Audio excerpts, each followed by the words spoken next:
Day 78 of the Atlantic hurricane season, day 96 in the eastern Pacific, and that's where we have our latest tropical storm, Tropical Storm Pewa, which is currently moving through the central Pacific and is likely to enter the western Pacific basin very soon, in about a day's time. We also have an Invest 90C to the southwest of Hawaii, 92L of course in the southern Gulf of Mexico, and Tropical Depression Erin, which is moving through the central Atlantic at this time, as well as invests in the western Pacific, which are likely to form over the next few days. At least 98W and 99W are currently with a high chance of development. Tropical cyclone formation alerts currently issued on that one. The remnants of Uto are still going inland over China, and 90W is located out at sea in the far eastern part of the western Pacific. In the Atlantic we have 92L of course in the southern half of the Gulf of Mexico, and Erin of course, which is moving away from the Cape Verde Islands out into the central Atlantic, and is not likely to threaten any land areas over the next 5 days. Not likely to re-intensify either, as a matter of fact. But that's the Atlantic. The Indian Ocean remaining fairly quiet at this time. You can see not too much going on here in terms of any systems that may form, any areas of interest that may develop, and that's fairly normal for this time of year. It will liven up, I suspect, towards the end of this year in the next 2 or 3 months. Looking at the sea surface temperatures in the eastern half of the Pacific, you can see warm waters to the southwest of Hawaii where those two systems are, currently around 27 to 28 degrees where the storms are at the moment. There may be a new storm forming in the eastern Pacific in a few days time as well, towards the far eastern Pacific near the Mexican coastline. Very warm waters extending outwards to sea here too. The Gulf of Mexico, the western half, certainly very warm waters here, 28 to 30 degrees, or maybe even a bit more than that, where Invest 92L is. Where Erin is, waters will remain at least marginable at worst, certainly warm enough waters for the next few days where Erin is right now. Looking at the western Pacific, you can see very warm waters extending in the Philippine Sea, extending northwards to the southern Japanese islands and the very southern extremity of South Korea as well. Warm waters of around 28 to 30 degrees all along there, which is certainly conducive for any development of those two Invest 98W and 99W. Tropical Depression Erin then, currently with winds of 35 miles per hour, pressures 1008 millibars, position 17.7 degrees north, 33.3 degrees west as of this upload date at load time, and the storm is expected to move towards the west-northwest, remaining as a tropical depression for the majority of its time. There's a small chance, well, a fairly moderate chance really, that it will become a tropical storm again, but odds just about favour it remaining as a tropical depression as it heads northwestwards throughout the Atlantic, but you never know, it may regenerate into a tropical storm. I certainly have it on my forecast as possibly coming back into a tropical storm status towards that 5-day period, but we'll see how that one goes as the storm makes its way along across the Atlantic. Invest 92L with currently the winds of 30 miles per hour, pressures 1009 millibars. Position was 21.5 degrees north, 91.5 degrees west. Expected to move towards the northwest through the Gulf of Mexico, and it seems now it's looking more likely that we'll see a tropical storm landfall either in northern Mexico or in Texas along the Texas coastline in around 4 or 5 days time. That's certainly what most of the main models are starting to lean towards now as a tropical storm. 1 or 2 still predicting a hurricane, but that's looking increasingly unlikely. It didn't really appear likely in the first instance. And Tropical Storm Pewa there, currently with winds of 40 miles per hour in the very far western part of the eastern Pacific, with winds of 40 miles per hour. The pressure is 1005 millibars, positions 9.7 degrees north, 174.6 degrees west, and it's expected to continue as a tropical storm west-northwestward past the international dateline and into western Pacific waters as a tropical storm. There's a low chance that it will reach hurricane status or indeed typhoon status, as it would be once it crosses into the western Pacific, but certainly won't be affecting any islands, any areas of land, and it will move curving towards the northwest and then towards the north and out to sea. And Invest 98W is just one of the invests in the western Pacific already at the moment. Winds are 25 miles per hour, pressures 999 millibars, positions 22.1 degrees north, 123.6 degrees east. And this is the general track forecast that we have out at the moment.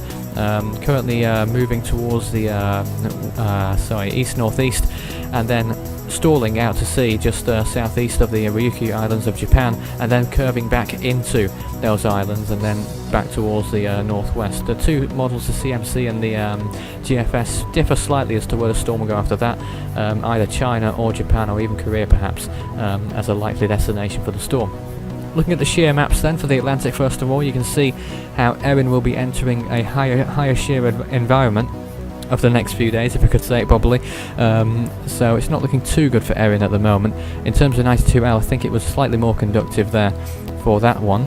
Looking at the Eastern Pacific and the Central Pacific as well, you can see where the storm Pewa has formed fairly high shear towards its northwest at the moment. Maybe that will clear over the next few days, that's unknown at this time, but we'll see how that one goes. At the moment, low shear around the storm, but it could increase as time goes on. Looking at the Western Pacific then, you can see fairly mixed amounts of shear, very high amounts of shear in the southern part of the South China Sea, but where those invests are at the moment, it's moderate at worst, so it should be not too bad for any storms that are forming there. And indeed it's decreasing as well, so that's certainly going to improve things. In the Atlantic then, you can see, this is the Central Atlantic first of all, you can see that big dry air area in the Central Atlantic, which Erin will be traversing towards, so it will probably disrupt Erin as well, or what's left of it as it may be. And as far as Invest 92 is concerned, in the Gulf of Mexico, not too much difficulties are expected in terms of water vapour and humidity. Looking at the Central Pacific then, you can see those two systems, Pewa at the far left and 91, I think it's 91C, it might be 90C, I get confused between the two, but it's not looking too bad for them two at the moment in terms of the dry air. And in the Western Pacific, as always, it's moist here. You can see the two Invest 98W just to the southeast of Taiwan and 99W to the southeast of the Japanese islands, and very moist environments that these ones are in, so certainly won't be affecting their intensification or development over the next few days.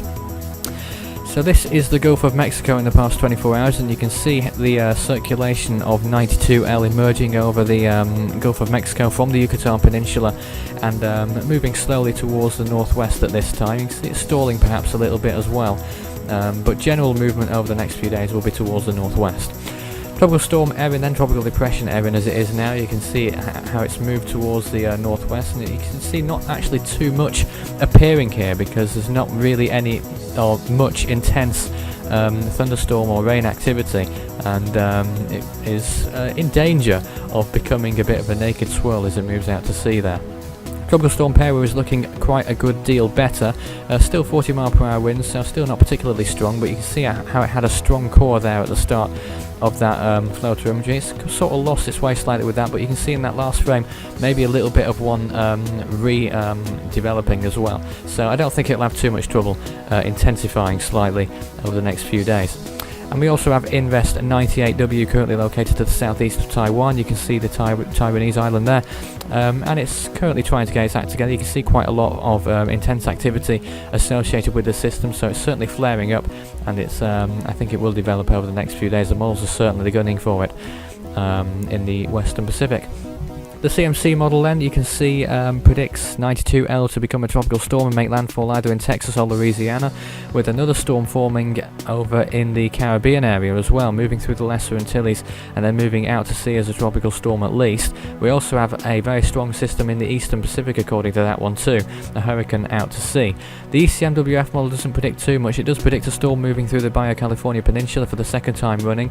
As far as 92L is concerned, a very weak system moving into the Mexican coastline in North Mexico, possibly a weak tropical storm at best, or worst as the case may be. The GFS model, what you can see of it anyway, has Erin moving towards the northwest as forecasted and then getting lost, I believe, somewhere out in the Atlantic. As far as 92L is concerned, a weak system as well, according to the GFS, I believe, from what I saw there. It was quite difficult to see with all the incomplete data. The NavGen model also has 92L making landfall somewhere near the Mexico-Texas border, probably as a tropical storm. And we also have a new system forming near the Lesser Antilles as well, it shows that one too. The GFDL model also shows a tropical storm making landfall in Texas, around 50 mph at landfall according to this run at the moment. A little bit stronger before that, prior to that, as it moves through the northern Gulf of Mexico.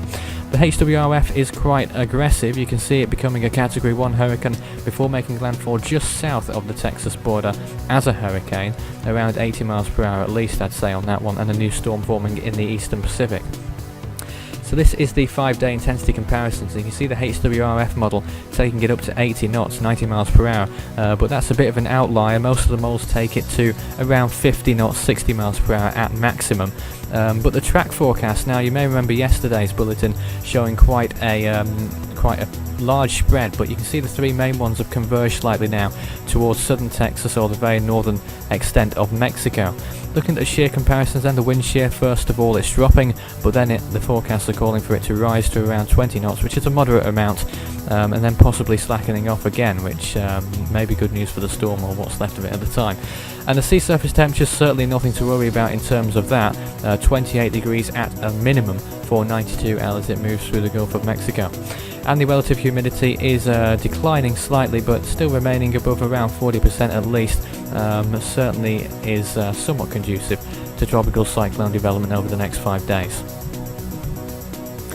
Looking at the Western Pacific models, then you can see the CMC model first having that typhoon forming in the Western Pacific to the southeast of the Japanese islands, and then curving northwards through those islands and then affecting South Korea and the Japanese islands as well, the mainland, the Kyushu Island, the northern Kyushu Island, and then moving into the mainland of Japan. As a typhoon, with another storm forming to its east as well. The GFS model has the storm plunging more towards the west-southwest as a storm after it forms, and then moving through the Miyako-Yayama Island chain, and then moving towards the north, and then hooking towards the northeast through to Japan. So fairly similar, as a matter of fact. Now, no landfall over China as they were suggesting previously. So the overall predicted season scores then for August the 17th. Hockeyman 10 Minecraft remains in first place, undisputed now with 60 points. William and Woollyback 82 currently joint second with 59 points. And Hogan Barber in fourth place with 54 points. BFDIA Submission 2 in fifth place with 54 points as well. You can submit your own storm totals at the website force13.com/interactive. Just click the 2013 predicted season button and submit your totals. So what happened on this day then on August the 17th? In 1960, Tropical Storm Cleo formed near the Bahamas. In 1970, Tropical Storm Dorothy formed in the Central Atlantic. There it is pictured. In 1979, Tropical Storm Enrique formed in the Eastern Pacific, and in 1981, Tropical Storm Dennis slowly moved over Florida, causing heavy rains and $17 million of damages. There it is after it moved through Florida, heading towards the northeast. In 1986, Charlie made landfall in North Carolina as a Category 1 hurricane, resulting in 6 fatalities and $15 million in damages. In 1990, Tropical Storm Julio formed in the Eastern Pacific. In 1993, Tropical Storm Hillary formed in the Eastern Pacific as well. And in 1997, Tropical Storm Ignacio formed in the Eastern Pacific as well. There it is pictured forming as a tropical storm. I believe it peaked as that as well on that year. In 1999, Tropical Storm Sam formed in the Western Pacific. Also that year, Tropical Storm Fernanda formed in the Eastern Pacific. There it is pictured. 2000, Tropical Storm Chris formed in the Central Atlantic. Tropical Storm Ileana dissipated near Mexico. And Tropical Storm Billis formed in the Western Pacific. I'm not sure which one's pictured there. I think that might be Chris in the Atlantic in 2000. There it is forming. In 2004, Tropical Storm Aya formed in the Western Pacific. I'm not sure about the pronunciation on that one. In 2007, Dean passed through the Lesser Antilles, resulting in 5 fatalities and $440 million of damages, and that was before it reached its Cat 5 peak. In 2009, Tropical Storm Claudette made landfall in Florida, resulting in 2 fatalities and $228,000 in damages. And in 2011, Tropical Storm Gert turned post-tropical. There it is pictured 2 years ago on this day. And don't forget, you can track any storm that forms, or indeed any that are active at the moment. There are 2 right now, unless you want to count Utor, which is currently still going along in the over China at this time. At the website force13.com/stormtracking.html. That's the main page for the storm tracking information, where we're presented with the map, the overview map showing where all the storms are, including invests, and also the tables at the top and bottom which show their intensities and the current warnings that are in effect at this time. There aren't any at the moment anywhere in the world, though that may change in time as new storms form, especially in the Western Pacific I'm talking about here, with those new invests that are likely to become storms. Warnings expected, I'd imagine, in Japan, maybe in China, and possibly in South Korea as well. And you can also visit the social pages as well, YouTube, Facebook and Twitter. Force 13 is on all 3 of those. Just search us, you should find us fairly easily enough. And please do, as always, show your support by doing the usual means of engagement, liking, subscribing, commenting, favouriting, or indeed following, or anything else that you may be able to think of that I could not at this time. and I very do much appreciate, if that makes any sense at all, I very much appreciate any positive contributions or comments that you may be able to make, or even constructive criticism. I'm certainly okay with that. 100 days until Hurricane Week 2013, the big countdown beginning on there. We're launching a Hurricane quiz as well tomorrow to commemorate 99 days to Hurricane Week, but for the main Hurricane Week page, it's force13.com/hw2013.html. If you feel you can collaborate and contribute to the page, either with videos or if you want to just talk about storms in your area, for instance, please do feel free to get in touch on that page. The contact details are on there. You can also visit the discussion forum, which is online now, force13.com/forum, where you can discuss current storms, or indeed past storms if you want, or indeed anything else that you wish to discuss, as long as it fits within the topic, I suppose. The next bulletin will be coming up at around midnight UTC on the morning of Sunday, that's August the 18th, but until then, that's all for now.